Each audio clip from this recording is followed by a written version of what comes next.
Welcome to Innovative Strategies with Bill Hasse. Innovative Strategy is a show designed to help people with their business and personal financial literacy, but not in the way that you have known. This is not your grandpa's financial literacy, as Bill uses his 30-plus years in the financial industry to stretch your financial box from, let's say about a 30,000-foot view of things. Bill and his guests have helped hundreds of clients achieve and surpass their financial goals.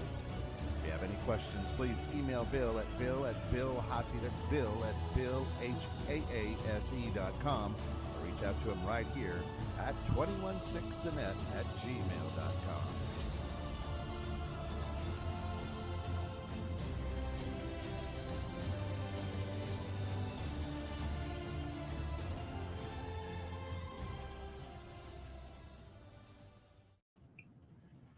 Welcome in to another exciting episode of Innovative Strategies with Bill Hasse. Happy New Year, everybody. Yeah, Happy New Year, Kent.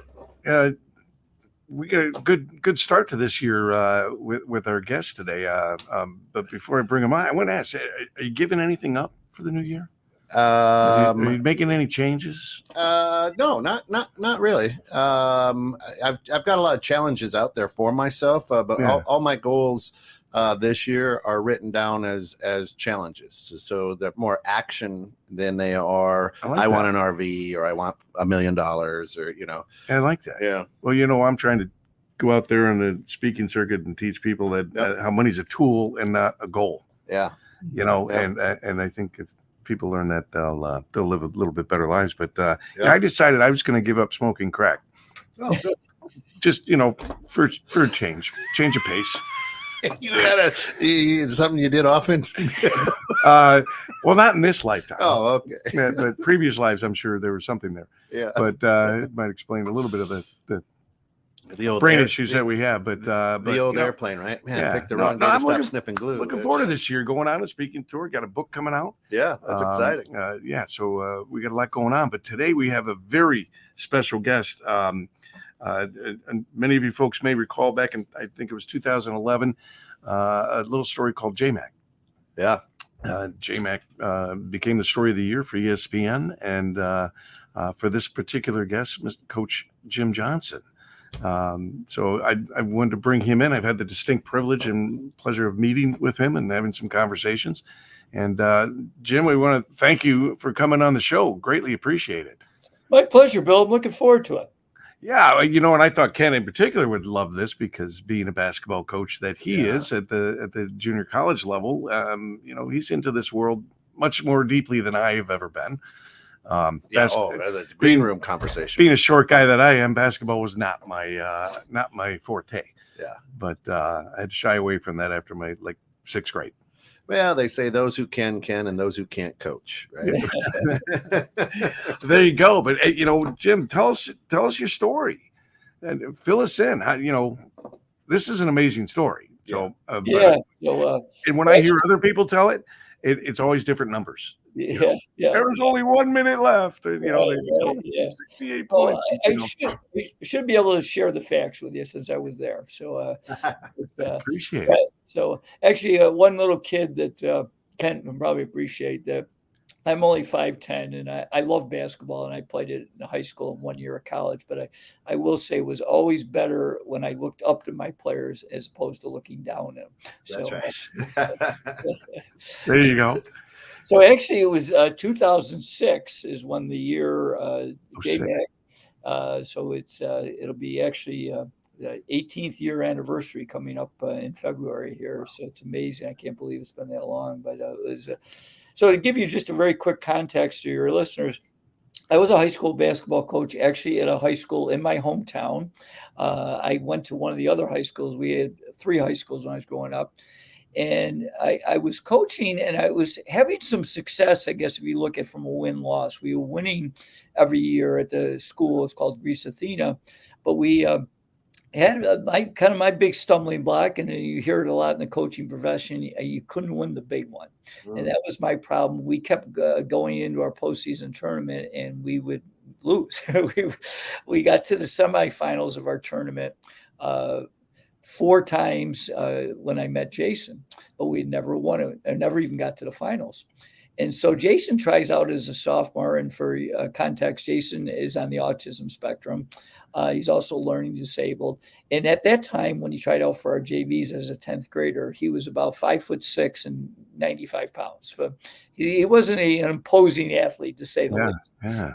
And so he tries out for our JV team. I was the varsity coach. And after a couple of days of tryouts, my JV coach came to me and said, Coach, this young man, Jason McElwain, he's not very good. He's got a lot of challenges, but we always talk about the ingredients we look for and having someone in our program. And he certainly doesn't have the talent, but he's got some of the other things you always tell us about. We over me. He had a great work ethic. He's passionate. He wants to get better. I want to offer him the team manager. And I said, well, sure, if you think it's a good move. And so he was the manager for the JVs, but in our situation, the JV and varsity usually played back to back. And so Jason would stay on the bench for both games. So I started to get to know him a little bit, and he was really into basketball, which of course I was too. So we started to build a little bit of a bond. In fact, I gave him the nickname J-Mac because I couldn't pronounce his last name. Oh, great. Fortunately, he liked it. So it worked out for that. But what made really Jason unique was after that season, because I've had kids that not make the team, and occasionally kid would try out again the next year, but they usually would be a half-hearted effort where they wouldn't show up to any of our off-season workouts. But Jason was different. He came to everything. And I started picking him up from his house, and we started to really establish this bond. So he tries out as a junior for the JVs. And by the way, sophomore year, our varsity got to the sectional semifinals again, and we lost by 2 points for the first time in my career. So his junior, he tries out for the team. He's up to about 5'8" and about 105 pounds now as a junior. And he doesn't make the team, but I want him to serve as the team manager, and he embraces it. In fact, at our first team meeting that year, we walk into the room, and he immediately raises his hand. I said, yeah, J-Mac. He says, Coach, we know you've never won the Section 5 championship. Well, thanks, Jace, for the reminder. And he said, but this year's going to be different. We're going to establish this focus and to stay focused, and we're going to help you win your first Section 5 championship. And I said, well, thanks, Jay. We have another good season. Jason's our biggest supporter. We get to the semifinals, Bill, for the 6th time in my career, and we lose at the buzzer to our cross country. So we're devastated, and I lose it when I get home that night. My wife, she'll tell the story. Because I usually can handle things, but I was like, I don't think I can ever do this. But Jason was my inspiration because, again, he came back to everything between his junior and senior year. So he tries out his senior year, and now he's 5'9", 110 pounds. So he's grown a little bit, but he's still not a real strong athlete. But he just had this big heart. So I told him during tryouts that he's unfortunately not good enough to make the team, but I want to give him a gift. And the gift was for our senior night, our final home game, where we honored the seniors before the game. I was going to give him a uniform and hopefully get him in the game. And I kid people that periodically he would ask me about the uniform during the season. Of course, I defined periodically by his method of about every other day. He was pretty fired up. Well, the ironic thing, I did write a book about it, and I 2011 called A Coach and a Miracle. But the crazy part of that year, we were expected to have a very good team. When we started 2-0, we won this tip-off tournament. But then adversity struck, and it really divided the team. It's in my book. It's too long the story to delve in on an interview. But the bottom line is it divided the team. And for any audience members, if you've been on a team, if they didn't get along, how well do you think the team did? Well, we were no different. Although we were talented, because of the division, we lost 3 of our next 5 games. And I was beside myself. And J-Mac didn't quite understand what was going on, but he knew something wasn't right. And our turning point that season was during a Christmas tournament. We won the first round, and we were playing the host school the next night, and they were terrific. And we should have been able to play with them, but not the way we were acting. And we had a short practice the day of the game because it was during the Christmas break. And usually I bring out basketballs and we do some shooting drills and go over the plays and get ready for the game. But this, I knew I'd do something different because the team was not together. So I didn't bring any basketballs out. I sat in the bleachers and I shocked them with my first statement. I said, guys, I don't want to go to the game tonight. And they looked at me like, what do you mean? I said, well, unless we decide that we're going to unite, Fairport, the team we're playing, they're going to beat us by 50 points tonight. And the best thing I did, though, and a great lesson for all of us as a leader, is that, and I wasn't that great of a listener, but I knew I had to open up. And I said, I don't have the answers. So I became vulnerable. I said, you guys got to share how we can unite this team. And I waited. And finally, one person shared, and then another person. And by the end of the meeting, we never touched the basketball, but I knew that we were a little bit better united. And it did manifest that night. Although we didn't win the game, we lost to Fairport in overtime, and it showed that what we could do if we got together. Well, we then got momentum. We won 8 of our next 9 games going into senior night. Senior night was on February 15th. I gave J-Mac his first jersey. It was number 52. It was way too big, but he didn't care. In fact, there was a rumor going around school that he slept in it for 2 straight nights. I would bet. So, well, the game, just for in context for everyone, is the way we did is we would honor the seniors before their final home game, before the game. So we bring all their parents and guardians out. But it was really touching to see J-Mac now embracing his parents in uniform instead of his white shirt and black tie that he used to always come in the games to. And so my dream is I wanted to get him in with enough times to score a basket. So but the other thing is because we had a lot of internal strife, I knew I couldn't put Jason in before I got everybody else in. Well, I was able to get everybody else in at the end of the third quarter. So with just over 4 minutes to go, I said, you know what, the time's right. This is enough time. Jason can score a basket. So he, first possession after he comes on the court, he has a 3-pointer and he lets it go, and the place is standing in anticipation, and it misses like by 6 feet. It's not even close. And I kid people, I know you're not supposed to pray in the public schools, but I am praying, dear God, please help me with that one basket. Well, the next possession, he has a much shorter shot from about 10 feet. And this time it hits the backboard, it hits the rim, and it falls off. And the crowd groans. I'm like, all right, we're getting closer. God's starting to listen. Then our third possession, he has another 3-pointer from the right wing. He lets it go. This time, magic. The place explodes. And I'm thinking, oh my gosh, God must be a basketball fan. Not only he's got a 3-pointer. It can't get any better than this, right? Wrong. Well, for the next 3 minutes, I'm going to fast forward and then bring you back and finish the game.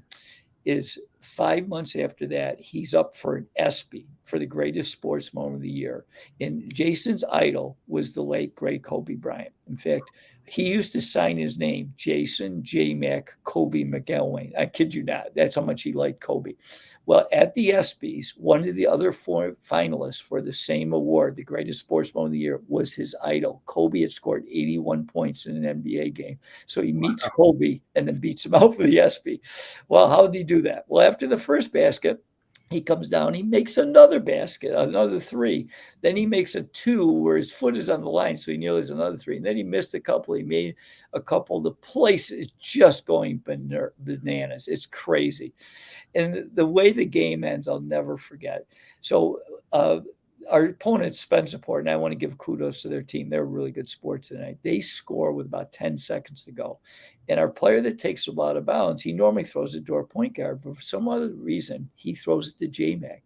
And J-Mac's dribbling down the court, and I see the clock 6, 5. I'm thinking they're just going to let him go in and make a short layup to end the game.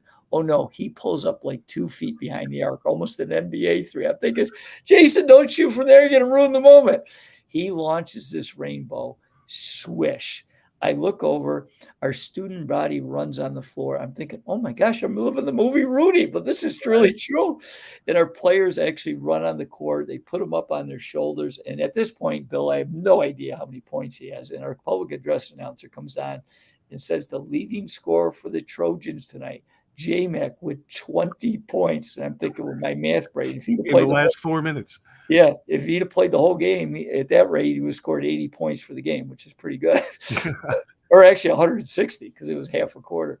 But one little cool thing, and then we can delve any way you want to go, is that we had so much strife during the year. So I wasn't sure how the kids would respond, although they loved J-Mac.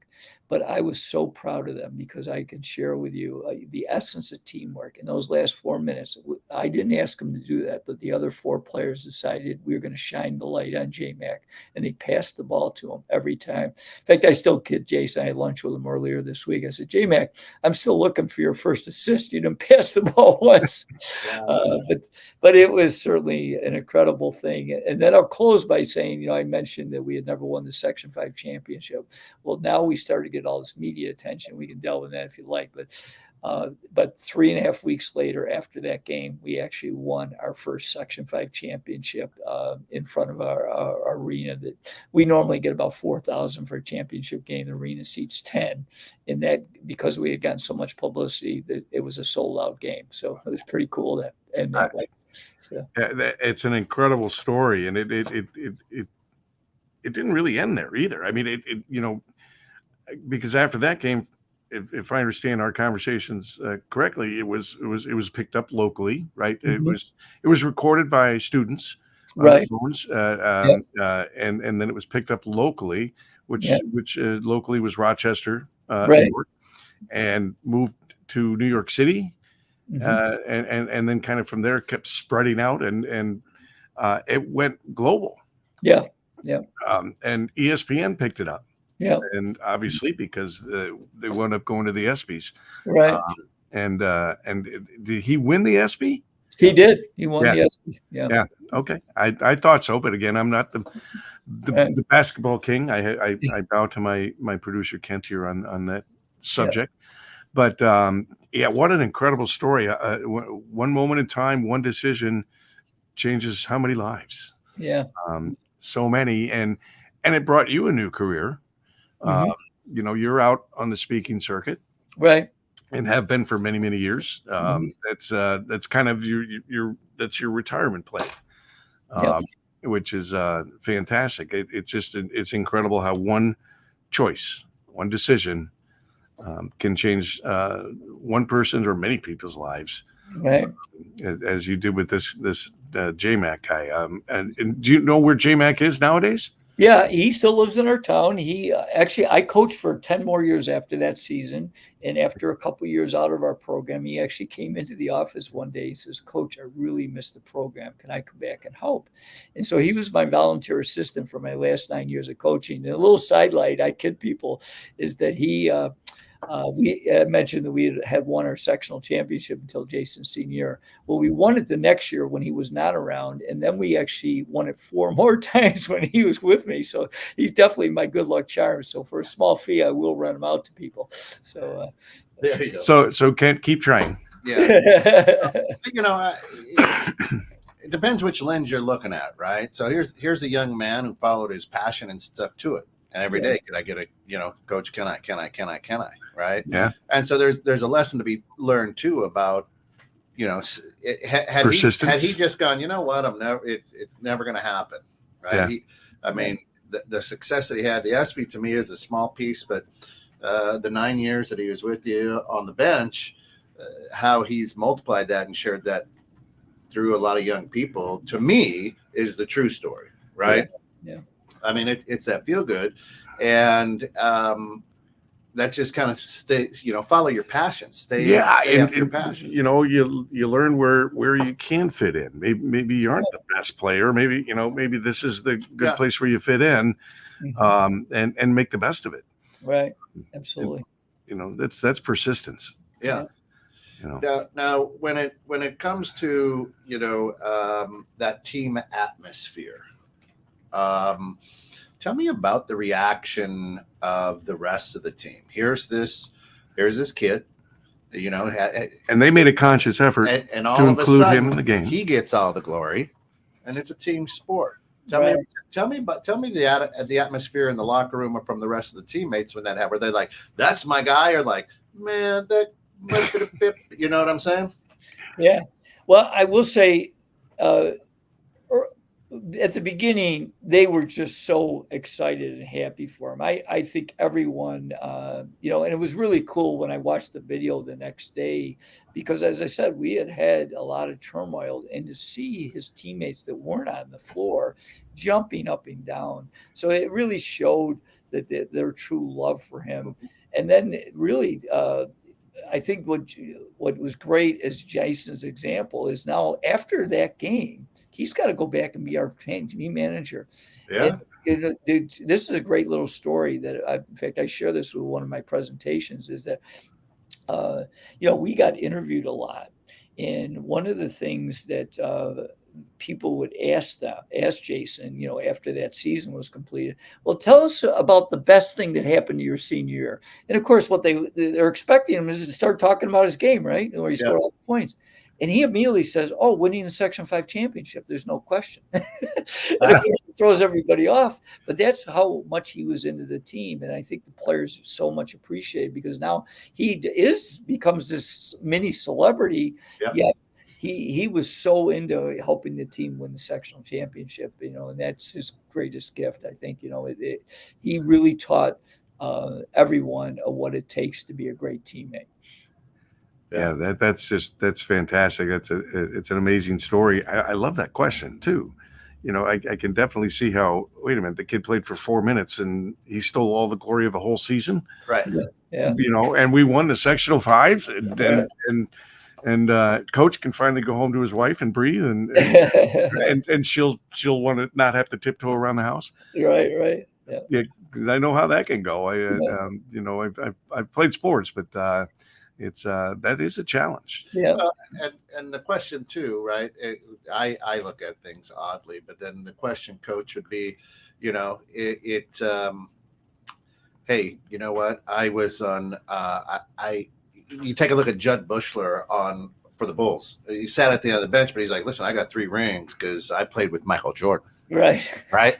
So are these young men now, not so young men 18 years ago, going? I was on J Mac's team, right? So there's a little bit of that to me. From a team standpoint, from a team building standpoint, so somebody who runs companies and things like that, to go, what piece of that, what spoke of that wheel are you owning? Yeah, that's a great point. I think the thing that I would make a comment on is that Jason, when he came back and helped me as a volunteer, the kids did appreciate him. But you know what? The one thing that he did not handle is when one of the players was selfish. Because he was so much into being a team first. We always called it we over me. Yep. He was a great illustrator. And sometimes I would have to tone J Mac down because he would really get upset if somebody was, did some type of selfish act where they didn't put the team first, because that was what his belief is and what he was going to live. So, and because I think of the fact that he always put the team first, that was a way that our players could give back to him. And they did that out of their own hearts, which is really cool. Yeah. So culture, right? So we struggle. We have 4 minutes of glory. The culture's changed. Was it hard to maintain that culture through the next 4, 5, 6, 8, 10 years? No, actually, to be frank with you, I think it augmented it because, we had spent a lot of time. I'd done a lot of studying and I do a lot of talks on leadership, and how to build team culture. And so that was the thing that I think was very helpful for me, from a personal standpoint. It kind of took the monkey off my back because we kept losing, right? So we finally won that. And that was a kind of a great relief. So, but the thing that I learned, and I really encourage leaders, is I doubled down. I knew that I had to spend even more time on focusing on building that culture day in and day out, because it takes time to build a culture, but you can really damage it very quickly if you don't pay attention to it. So there's some things I think we really did consistently to try to consistently build that culture, which is so important. Yeah, I can, and I know you speak to many different groups and everything, and I know that that's a very important aspect of what you talk about is that culture, and because it is it is so delicate in so many places, in so many ways, and you have to get everybody buying into the same mindset. Right.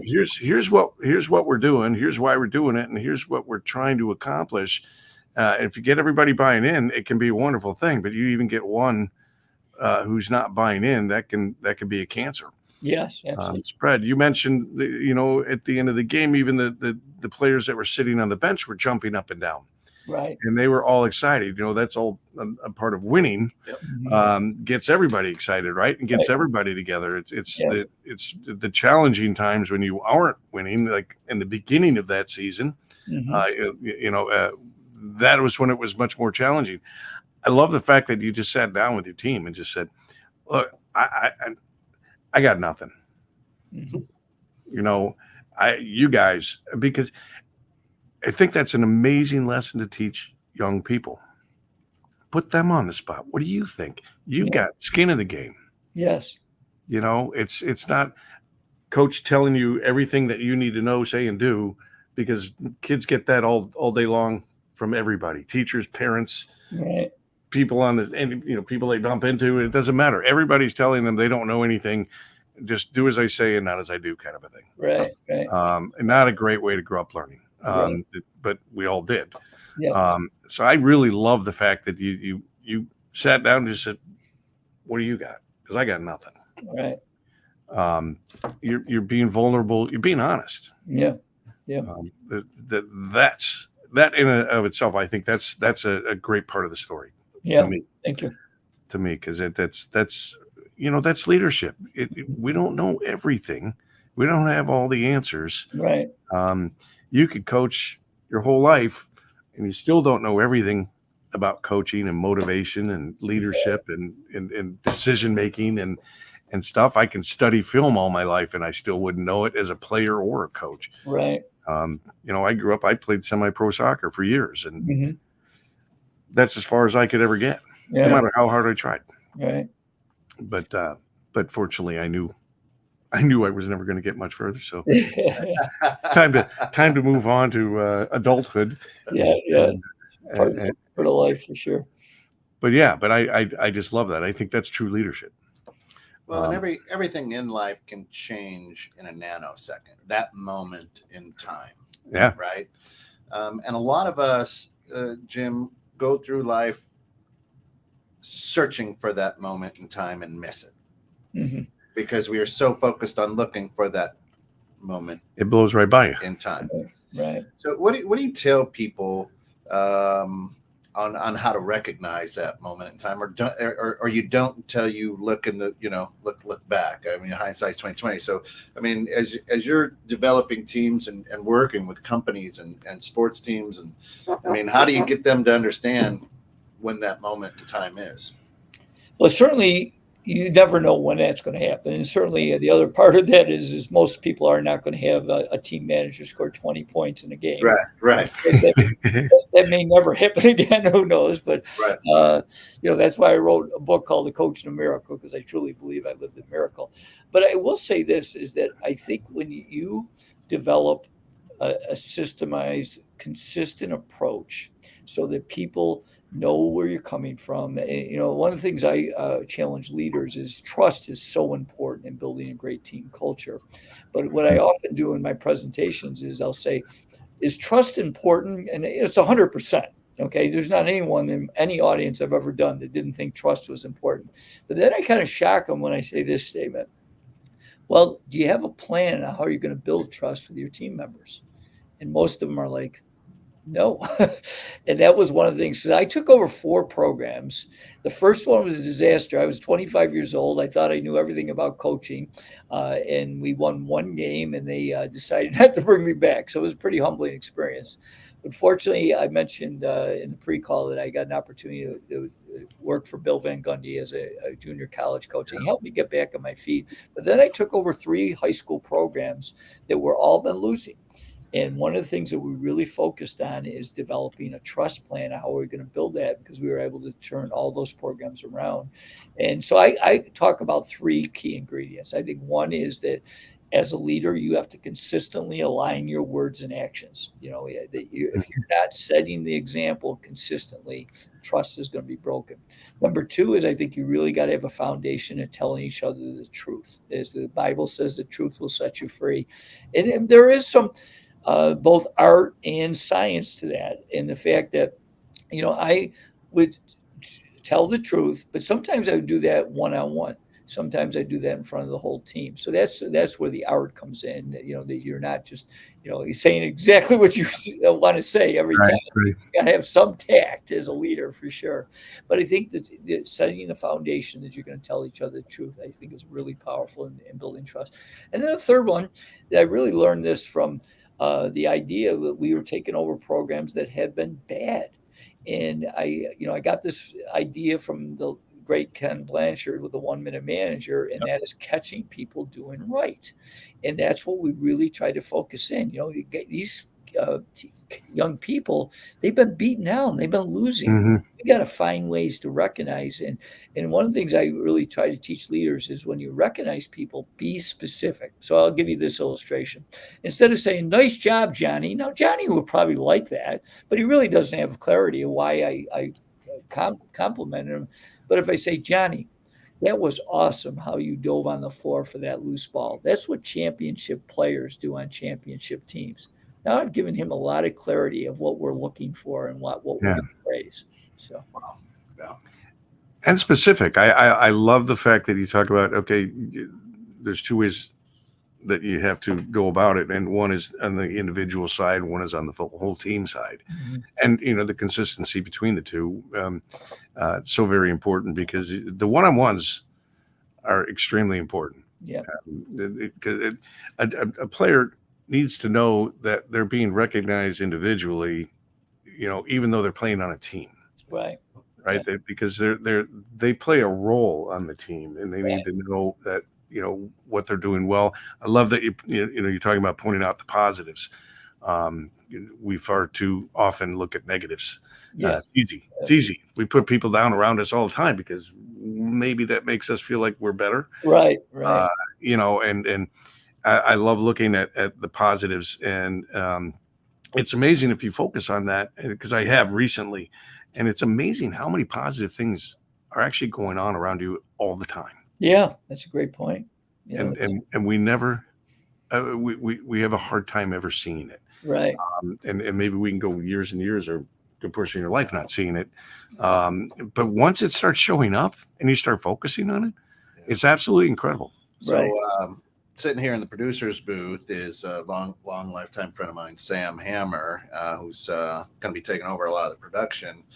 Sam, what do you do on a daily basis when it comes to wins? It was about 3 months ago that I started doing 4 different journals, and one of them is my wins journal for the day, and it's just kind of going over like small wins, whether it's working out for that day, whether it's reading for my 10 pages that I read.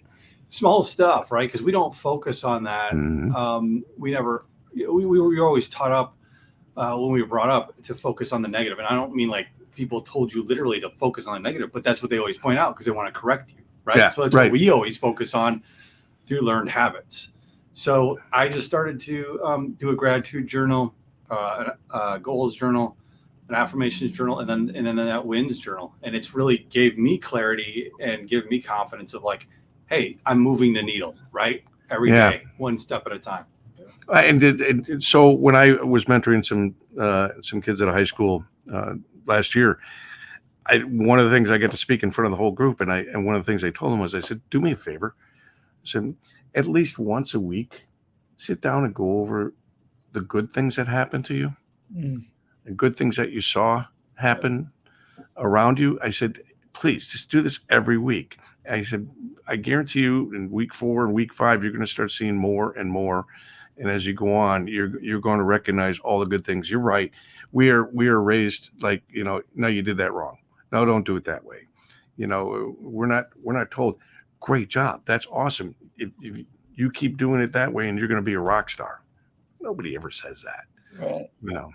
It's unfortunate. And I don't think it's just childhood. I think we do it in business, we do it in social life, we do it all over the place. Well, yeah, I love your first, consistently align your words with your actions. I was had the opportunity to report directly to a CEO of a company, and I learned very quickly. I'm like, oh, this is what you pass down the pipe, but I'm watching you. And it's not the same thing as the words, Yeah, I we had some understand the words that are conversations coming out of your about mouth. that. Yeah. Yeah, I do, but your actions aren't. And we see that we see that often. And I think, Jim, you would agree that leadership is lacking in this country at all different kinds of levels, at every level. I mean, we've all had probably bosses or people that we reported to that were absolutely horrendous. Yeah. Maybe they just didn't have social skills. Maybe they didn't even really know what their job was or how to do their job. People in leadership have a tendency to think, well, I'm the boss, so I should have all the answers. Yeah. Right. And I don't need to listen to you. You're under me. I've had this conversation even with my wife and saying, she's the boss of the office. I said, but that doesn't mean that the people who are doing the work don't maybe have great ideas about how to maybe do it better. Right. And being a good leader is listening to that. And part of that is the one-on-ones, recognizing individualism as well as team. So with these 3 points, Jim, does that flow both up and down? So I mean, you were working with teenagers. Did you allow them to speak the truth? I did. And that was something that I changed. I was pretty much early in my career, exactly what Bill was talking about, that I was the coach and I had all the answers. And my biggest transition that really helped, because I mentioned earlier, to give you an idea, I was a head coach for 30 years and we didn't get to the finals until my 19th year. Wow. So, and then in my last 11 years, We got time. Yes, we made the finals 8 times. Yeah. So, but a couple things that I really learned. One is that if you really want to be an effective leader, you got to get the best answers, not necessarily your answers. And that's why Bill talks so much that listening is so important. Yeah. And in fact, I give this illustration. My leadership team was my assistant coach and my captains each year. And we had a weekly meeting, and I used to come in with this strict agenda. We're going to do this, this, and this. In my last probably 12 years, I came in and it was all questions like, hey, how's the team culture? What do we need to focus on this week to improve the culture? What do we need to focus on to help our team become better? Is there anyone in the team right now that's hurting that we need to be aware of to help that person out? And just I asked a lot of different questions, and then they really established that hey, we have ownership here. We're part of something that's really important. And I think as a leader, you have to have clarity. The famous thing, you hear it all the times, but we may have a mission, a why, but are we really truly living it? Is everybody, because when I took over my second program where we got into team mission, and I asked our players, they had been losing. They had won 2 games the year before we took over. And I said, well, what should be our overall mission? And immediately the whole room roared, Coach, we want to win games. Yeah. I said, well, that's great. I said, but from my study, I have found that if winning games is the only thing, then that's very shallow, just like in business. Although, winning games is part of, coaching a team, but also having a profit in business is important. But if there's not an overarching mission, and what we developed is we wanted to share to our players in living that we wanted to develop winners on and off the court. And I always tell leaders, you got to be the CRO. That's the Chief Reminding Officer. That means you got to be living the mission and sharing that mission day in and day out. What does it take to be a winner on the court? Winning the game is part of it, but are you a great teammate? Do you have an excellent attitude? Are you, people want you on this team? Off the court, are you the best student you can be? Are you someone that's contributing positively to the community? Those are things we were trying to develop, not just wins. Winning is important. We wanted to win, don't get me wrong. But when you have a bigger mission, I think that's very helpful as a leader. I love that, and I don't think we see enough of that, and maybe we do more now than when I was younger and such. I remember working on the trading floor my first year, and we had Mr. Illinois Basketball Player of the Year, So that he was the high school basketball player of the year. He was going on to college. Somehow he got hired to work on the trading floor, and he was supposed to be a runner. And he would show up late. He would lay down on the desk and sleep. Wouldn't do any work.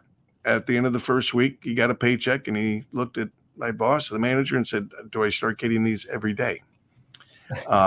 Did not realize that was his full paycheck, and he was in shock. And he did not like it. Didn't show up the next week. Came back the week after. But the attitude that he had was I don't give a shit. I'm Mr. Illinois basketball. I'm going to go on to bigger and better things, and he didn't.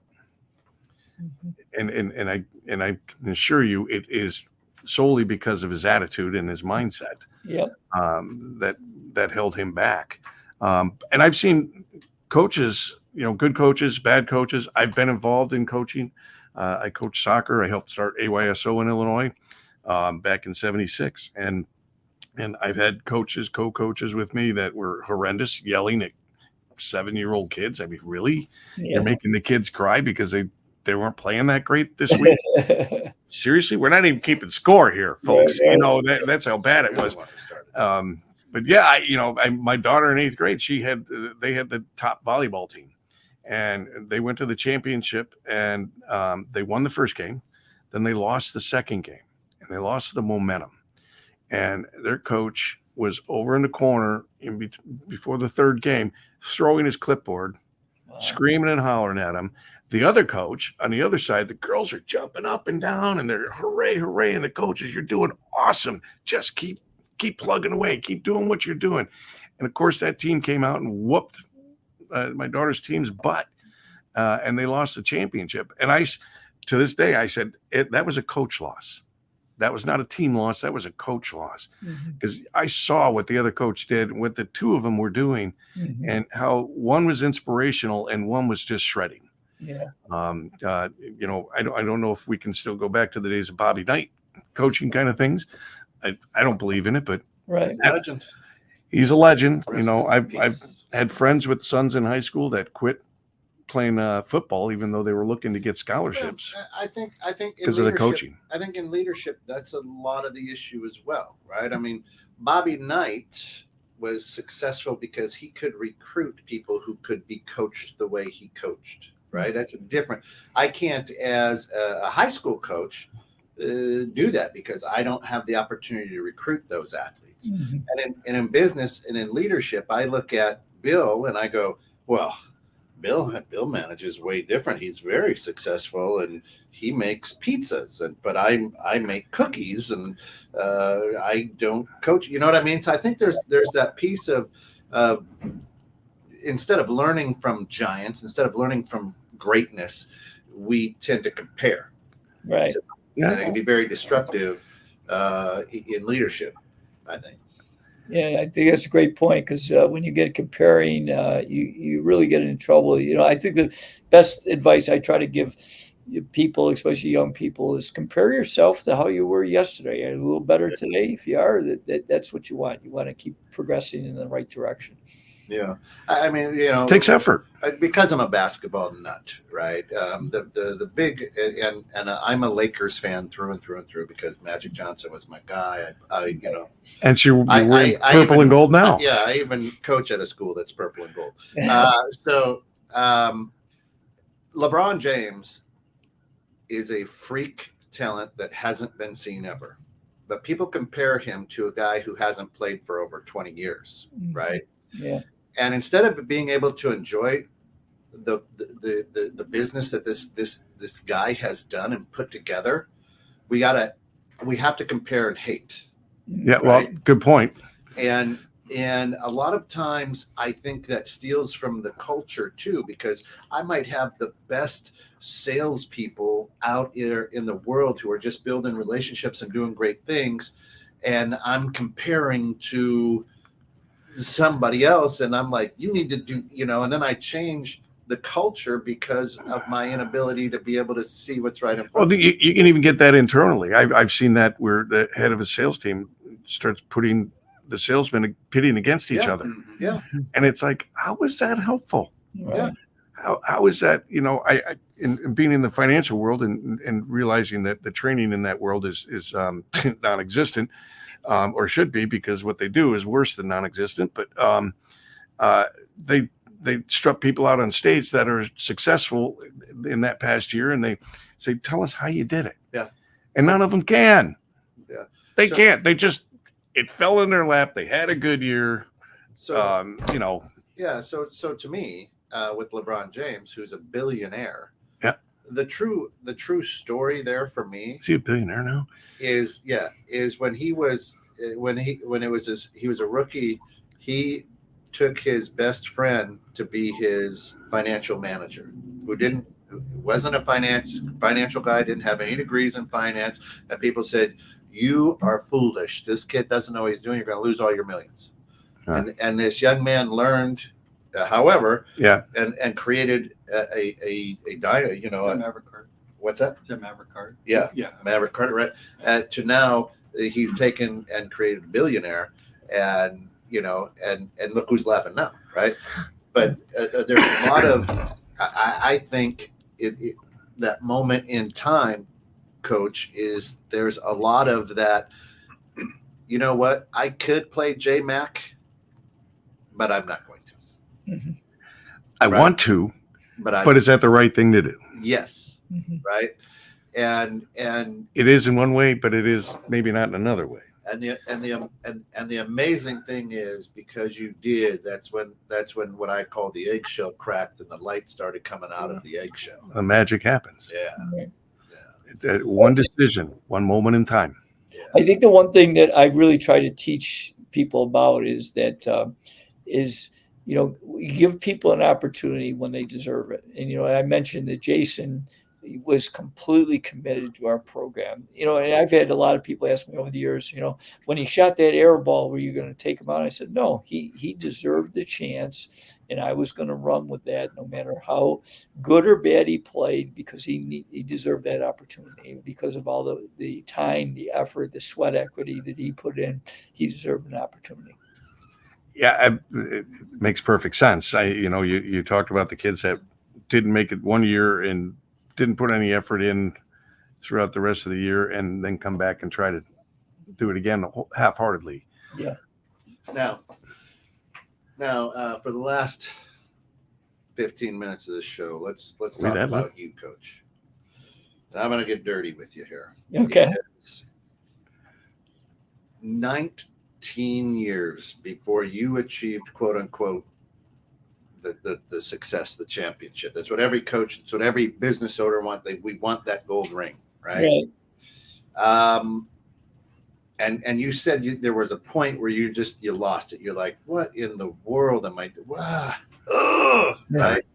And I think, as I was on your LinkedIn, I think you said, like, your first season you only won one game, right, or something, right? Yep. What meant? How do you get through that? I mean, 19 people would be like, you know what? This is ridiculous. I'm done. Or well, what? Sam put it eloquently. That you take one step at a time. You look at one positive note and build one step at a time. At least that's my answer. I'm not a coach.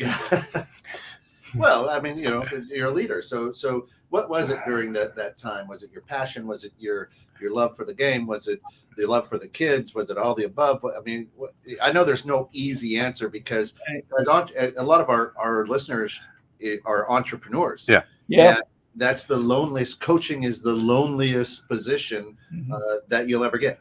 Right? Well, being at the top, you're an island. And you're an island. When you win, it's the team did great, and when you lose, you suck. Right? Yeah, so, I know exactly what you're saying on that. So what was that battle? What was it that every year you go, this is the year? This is the year? Well, I think the one thing, I'm a Cubs fan. I know what this is all about. Yeah, exactly, right. Is that, really became a student of trying to my own personal growth, becoming a better leader. And one of the things that I really started to establish is my personal mission statement. Why was I put on this earth? And it's something I really encourage people, because when I got clarity of that, which was about halfway through my career, my personal mission statement was to be an outstanding role model that makes a positive difference in the world by helping others make their dreams come true. And when I did that, then I could always go back to that and say, okay, we didn't win the championship, but did I give my best? Was I making a positive difference with these young people? Was I being a really good role model? And a lot of times that was yes, sometimes it wasn't. And if it wasn't, then I had to make a correction. In fact, one of the things that because I would assess every year and do these evaluations, I'm like, what's going wrong? And here's one of the reasons, like one of my keys in leadership is lead by example, which we all talk about is important. But as we talked earlier about aligning your words and actions, the leaders don't do that. Well, this was my big mistake. In those postseason tournaments, I was usually during the season, off season, I was driven, but I was pretty calm, cool, and collected. But in the postseason, I was a different person. When we would not handle adversity, I handled it very poorly. And you know what? That you're the leader. The team is going to feed off you, both negative and positive. So I'm totally convinced. And the biggest thing that I did during JMAC season is, because we had these ups and downs, and then we had the JMAC game, is I made a pact with myself. No matter what happens in this postseason tournament, I'm going to lead by example. I'm going to be calm, cool, collected. I'm going to stay positive. Well, I'll give you two quick illustrations. Semifinal game, Jason's senior year, my seventh time now was a semifinal. We're up by 10 at halftime. I'm like, oh my gosh, we're finally going to break this barrier of mine. We lose the entire lead. We're actually losing the fourth quarter. The old Jim Johnson, I would have lost it. And our players would have responded in a negative way, and we probably lost the game. But I called timeout. I said, guys, I know you guys can do this. Hang tough together and play for each other. And they responded, and we ended up coming back and win the game. Then the finals. We walk in the arena. Normally, as I mentioned, we usually get our arena is about 10,000 people. For our championship games, we have like 5 during the day of the different levels. I walk in the arena, I'm in shock. It's totally sold out. There's not a seat available in the place. Wow. And so we're all excited. We get interviewed before the game. Everybody's, oh, we're ready to go. And we're down like 13-3 after first 4 minutes of the game. And again, the old Jim Johnson, I was calm. We stayed together. We ended up rallying, and we actually scored a basket to take the lead with about 20 seconds to go in the game for like the first time in the game, and we end up winning the championship. So I think, as a leader, you're always, if you're really good, is you got to keep growing and keep assessing and trying to keep getting better, but always trying to think about, am I being a great example for the people I'm leading? Wow. Well, and I like your mission statement, and I love that story. But the reality is, all right, if you only have one win, you can't coach here anymore. And maybe you don't get that time to establish the skills or establish the rapport with the players. Right. 1 year, it's very tough to get a absolutely. strong bond with any player. Yep. Especially young folks that have so many different things going on. I mean, it doesn't matter. 50-year-old salespeople. I mean, it's the same. It's the same thing. Yeah. And what I love about that is you're really focused on your growth, on your, you know what I mean? And that's and during consistency. During the off season, that's easy for a coach to do. Right. Because I'm going to camps, I'm going to seminars. I'm learning how to do that in the off during the season. It's a very hard thing to do. Now, if you own a business, your season doesn't end. Right. Right. So how do you find that time to work on yourself and to understand that? Because that is one of the huge takeaways today from today's show for sure is you noticed that and then your team responded in kind, like, wait a minute. Yeah. Something's different here because I have. We're all waiting for a coach to blow up. Listen, I have been that coach, coaching women, and at halftime they walk into the locker room, and it looks like I killed their puppy. They're like, holy shit, here comes the tornado. Yeah. Right. Yeah. Right. Right. And I was coaching a young team, 8th grade ladies, and my assistant coach was 20 years old, and the kids responded well. I say I'm very passionate. No, I get crazy, and when you can answer what you're supposed to do, but don't go out and do it, then I get upset. So at a halftime of a game, these young ladies come back and they look at me and they're like, "Oh shit!" Yeah, okay? And so I look at them and I go, "Ladies, I can't do this anymore." And they looked at me, and I'm like, "Mariah is the head coach now. I love this game, and I want you to love this game." And the look on all your faces is, and as soon as you start playing it, that would be wonderful. You're never going to play again. Yeah. I don't want to be the reason that you never want to play again. So guess what? Mariah's now your head, and Mariah looks at me like, "What did you just say?" Right? And then after the game, we end up losing the game.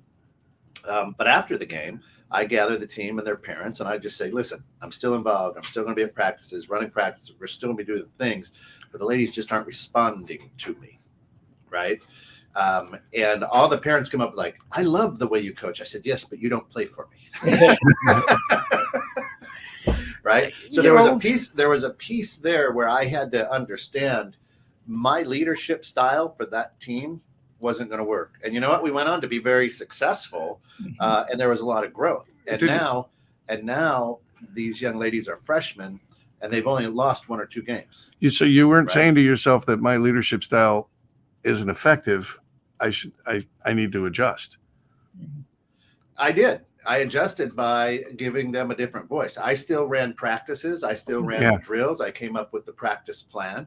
Right. I just wasn't who they were. You the my way or the highway kind of coach? Yeah, I'm a perfectionist. Hey, this is what coaches. Yeah. Well, coaches tend to be, right. They tend to be perfectionists, and players who are elite players are much in the same mindset. Right, but now my 27-year-old daughter, I coached all her teams like that. They were very successful and responded well. Right. So as time went on, I didn't evolve as a coach. Yeah, that's right. Good. And I think that's really important. You ran out of hair to lose. I was at it for 35 years, and I know that I made a lot of adjustments to become better. Going back to what I said before, like one of my big things was, can we get the best answer, not necessarily my answer? That was hard for me for a while, and making that transition. And the other thing I'll encourage people is that, because certainly during the season, my time was less, but I always had a personal growth plan, that I had certain habits. Like I read every day, even if it was only 10 minutes. When I drove in my car, I was always listening to audio programs. When I exercised, I would listen to audio programs. So I was feeding my mind, because then I think the next thing, I'm big on servant leadership, is I think the best leaders are leaders that build other leaders. And that's what I was really trying to do the second half of my career, is to teach each person how to lead themselves and how to lead others. And when you can develop other leaders, then you got something special, I believe. Yeah, that's wholeheartedly agree with that. The coaching position that I'm in is that I'm the assistant coach at the junior college, but I get to get everybody's uniform. I get to be a servant leader, which I really enjoy. And people like to be the head coach, but don't want to be the head coach. I love where I'm at. I love being able to serve. Let me get this for you. Let me do that for you. How are your grades? What can I help you with? Right. Because there's different things the head coach has to worry and think about. Right. And so I've become very comfortable with that role, because I do get to be a servant. Yeah, it's great. We talked about that on the show. We've had guests on the show, leading with the servant's heart. Steve Ramona, being one of those. It is very important, but leadership is not telling others what to do. It is helping others do what they need to get done, and providing the support that they need to do a great job. If that means that they wind up being a better person in that job than you, so be it. Right. That's great. Coach, if people want to learn more about you, get your book, where can they find you? How they get in touch with you? Yeah, sure. So I have my website is coachjimjohnson.com. We got a lot of free material. We have a weekly blog that you can sign up for. I have a monthly newsletter. We also have a YouTube channel that's all free. And certainly I do a lot of presentations around the country if I can support people. I also, one of the things that, I mentioned that I lost my first job at 25. So I started a podcast a couple of years ago with two other people called the Limitless Leadership Lounge. And this is a way that I could give back. And our whole focus is to help young and emerging leaders so they don't screw up like I did when I was young. So. Hey, if you need a platform to put that podcast out on, let me know, because 21-6 is one of the best out there. Yes, it is. Totally agree with that. A selfish plug, but there good. you go. Yeah, a lot of good folks here, good Christian-based operation. But we have your website up there on the screen right now. Yep. CoachJimJohnson.com. Yep. I've been on it. There's a lot of great information, a lot of good stuff there. Ways to contact him, his books, Coach and the Miracle. Yeah. That is outstanding. I can't thank you enough. We are right on the number here, but I can't thank you enough for coming here, being with us, joining us, sharing with us. Outstanding stuff. Anytime you want to jump on with us, Coach, whatever show it is we have, we'd love to have you. Thank you. My pleasure. It was great. I enjoyed it very much. So really appreciate you. Thank you. Yes. Thank you so much. And thank you everyone for listening in. Appreciate it. For all of us here at 216 The Net. Thanks for getting caught in the net with us. And stick around later this afternoon. We got In the Know with Steph and Joe talking about women's groups and men's groups. Do you share more in the same sex group as you would a multi? You know what I'm saying? So it's like a women's meet nice. for lunch. I would love to be a part of that conversation. Yeah, it's going to be a good one. As an entrepreneur, where do you feel safe? So come back at 3:00 Central for that show. Coach, again, thanks. Have a great new year, and I'm sure our paths will cross again.